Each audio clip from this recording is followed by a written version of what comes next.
Hello bachcho, good morning. Today we will discuss the next part of 12th class geography chapter 6, the industrial region. So first of all we have discussed about the industrial location, then classification of industry. Now in today's video we will be discuss industrial region of the world. So first of all, which factors we have discussed, these will be implement in this part. So those factors, if available, then industry can be set up. So we will discuss in which part of world these types of resources are found. That's why different regions are rich in different types of resources. Traditional large scale industrial region. Here we are discussing that traditional large scale industrial region. So we are not discussing here about the modern industrialization. We are discussing about the traditional large scale industrialization.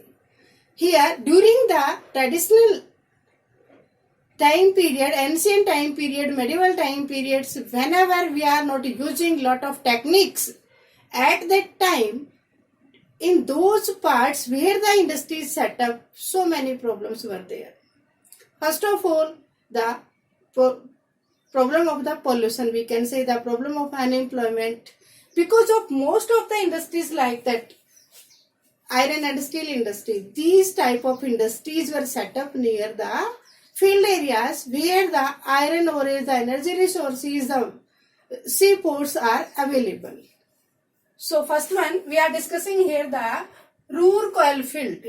Ruhr lies in German country and Germany lies in Europe. So here we are discussing about the Europe continent. Ruhr is the famous region for the coal mining. So during the First World War, when Germany was defeated at that time, that Ruhr region was handed over to the Allies powers also. So we can say the 80% steel production of German country depend on that particular region, the Ruhr region, because of lot of coal fields are found in that particular areas and lot of iron and steel industries are set up there. Next one is iron and steel industries. Iron and steel industries are known as the basic industries. Earlier I have discussed with you. Because of these industries are providing base to the other industries. These industries providing raw material to other industries as well as to machines also. So these are the base of the other industries. Most of the industries are depend on the iron and steel industries. Next one is, we can say, the heavy industries. Because of in these industries the raw material which is used is heavy and the production is also heavy. So such kind of industries can be set up near the coal region, near the iron ores areas, or we can say near the port areas for the transportation. Next one is distribution of the industries. So industries are set up in those areas where the industrial locations are suitable.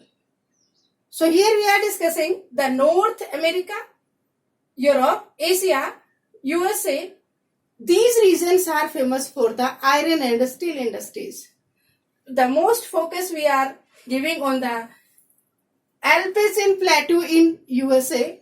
So the Great Lake is found here, that is famous for the iron and steel production. Next one is Petersburg.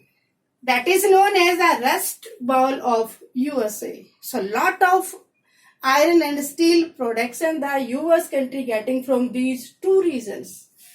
Next one is Japan country. So Tokyo, the capital city of Japan, and Nagasaki, another important city, both are known for the iron and steel industrial region. Next one is China. Shanghai, the capital city of China. There are lot of iron and steel industries, so they are giving many types of iron and steel productions. Next one is in India. Here we are discussing about our own country. We have discussed in the 10th class also. So Jamshedpur. Now question arises, why Tata and steel industry TISCO established in Jamshedpur city?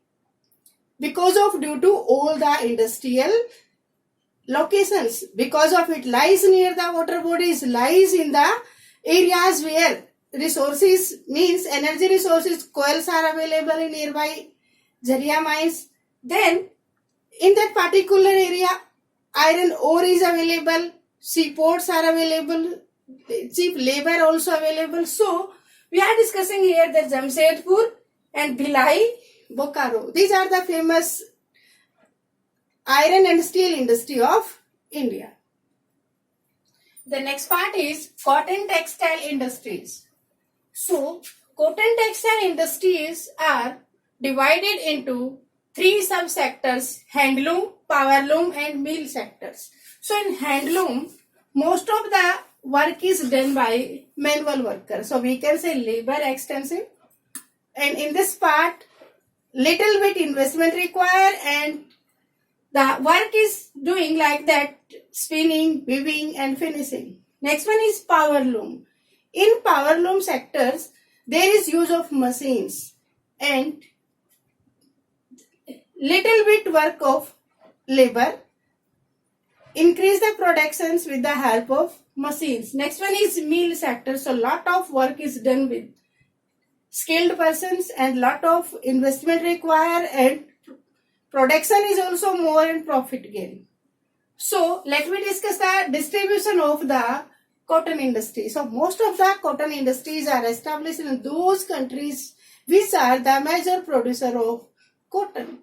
So which countries are the major producer of cotton? For example, first one is India, China, USA, Pakistan, Egypt. So these countries are producing 50% raw cotton of the total production of the world.